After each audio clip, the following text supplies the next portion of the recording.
that.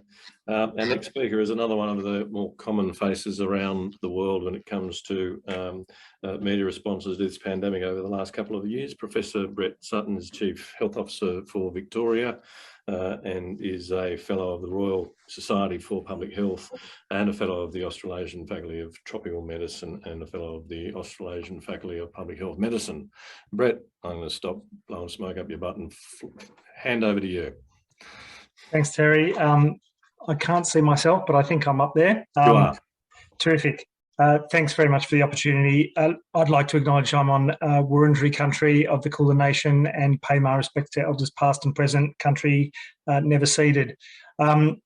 So clearly Victoria's learned the lessons of the challenges that public health workforces face. Really at the heart of our training programs has been the Victorian Public Health Medical Training Scheme, provided by a consortium and uses the best of university, medical research and Department of Health settings to gain the experience and to move through diverse settings in terms of policy development, frontline responses and some of the basic and translational research that underpins good public health practice. Our next phase, I think, is really to expand that. We're looking to have additional trainees come onto that scheme. It's pretty intensive. It costs a bit of money, but there's no such thing as over-investing in public health. I'll make that point again later. I think our next phase is to broaden the workforce beyond public health medicine to really have a curriculum that supports a public health officer workforce, whether those are graduates already from an MAE training program or whether they're environmental health officers that come through or health promotion, Masters of Public Health credentialed individuals. I do think there are challenges there. We need to find places for them. They need to have appropriate supervision and they need to have the opportunities for genuine experience in the world of public health across that spectrum of health protection to population and prevention health. I do think environmental health officers and the Bachelor of Health Sciences programs are going through a challenging time at the moment. It's not a clearly understood career pathway. It doesn't get sufficient funding through universities and it doesn't have enough interest.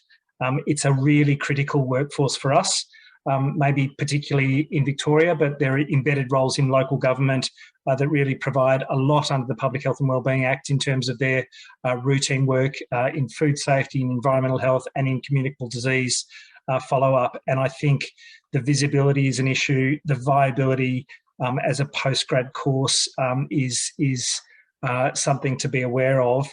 And having a pathway where there's that undergraduate experience available to those individuals coming through is another challenge. They need the on-the-ground experience to be fully rounded as public health officers or equivalent.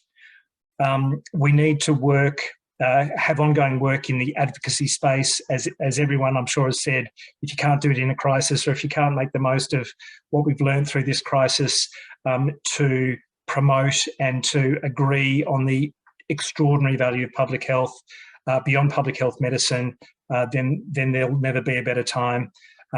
But we need to keep at it because it could be very narrowly framed as only pandemics, only in the response phase, without recognising the importance of building up the experience and competencies over time, in having a pipeline, in having the surge capability, in having succession planning. So we need to make the case for public health across that full spectrum of public health interventions and not forgetting population and prevention health. Everyone can kind of see the manifest value of pandemic control, but the value is there equally in everything Australia's achieved in gun control, in work on cessation of smoking and so many other areas that really must be brought forward as we talk about crisis response.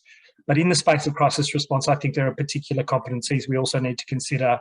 It's both conceptually complex in terms of the data analytics, all of the inputs and considerations under review and under a need for analytic understanding and response, but also it's really socio-politically complex, navigating the public space, the political tight ropes that we've all trod in one way or another. And so I think both in terms of curriculum development, but in particular on the job mentorship, partnering, supervision and oversight, we need to take people through that complexity journey, and whether it's adaptive leadership in complex settings or whatever we frame it as, it needs to go through both the conceptually complex challenges and the socio-political challenges, and that isn't straightforward medical grads.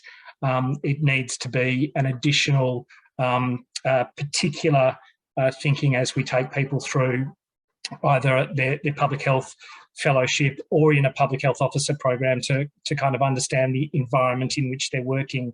On the advocacy front, we need to recognise that National Cabinet has put their hand up and said their support to the public health workforce, so we need to hold them to account in that regard, and HPPC should continue to carry that can. And obviously to and through AFM and the RACP on specialist training programs, which are frankly underdone in Victoria, but really underdone in public health across the board in Australia. Particular lesson for Victoria, we've learned a great deal about local public health units, the decentralisation, devolved management, close connection to local community, and what that means for, again, pipeline succession surge.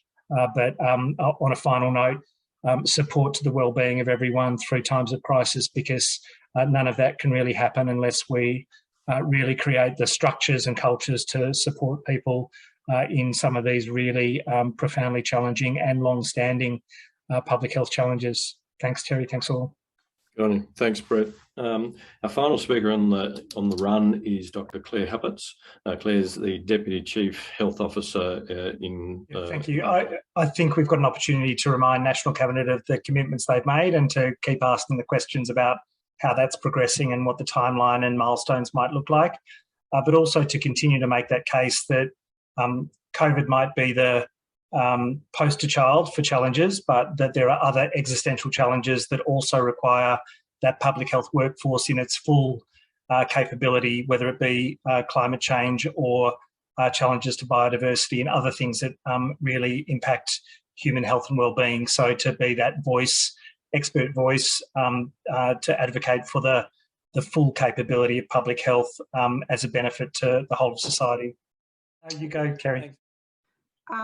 Really, there is that great diversity of those who are interested, capable, passionate, necessary for public health prevention and response. And what I'd like out of this is what are the formal ways that we might be able to embed that networking a bit more across the country going forward. Obviously, this is a fantastic start, and I really thank everyone who's put it on to raise the profile and everyone who's involved today. But we should try and make sure that we've got a forum to be able to have a touch point to continue the conversations.